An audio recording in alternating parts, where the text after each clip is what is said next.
एक बात आप सभी लोगों से पूछनी थी कि जो लड़कियां प्रेम विवाह करती हैं उन्हें तो आप बड़ी जल्दी जान से मार देते हैं,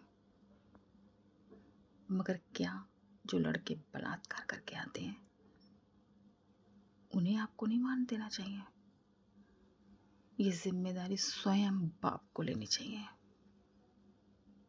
कोई इंसाफ करे उससे पहले बाप को ये कदम उठा लेना चाहिए कि जो दीपक कुल का नाश कर रहा है, समाज का या किसी के घर की बेटी की आबरू छीन रहा है, इज्जत पर हाथ डाल रहा है,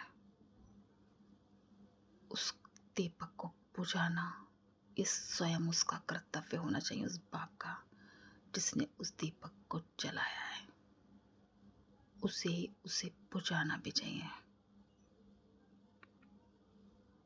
सारी जिम्मेदारी बेटियों के माथे पे ही मत थोपिए, कुछ जिम्मेदारी आप भी उठाइए। सारा कलंक लड़कियां ही नहीं लगाती हैं, आज के बेटे भी कलंकित कर रहे हैं कुल को और आपके वंश को।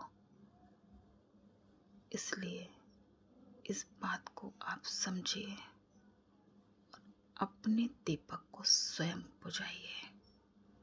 वो किसी की घर की बेटी की आबरू छीन कर आए या लूट कर आए और आपको पता चल जाए तो पहला वार आपका ही होना चाहिए, पहला इंसाफ आपका ही होना चाहिए। तभी बेटियां दूसरों के घर की सुरक्षित होंगी।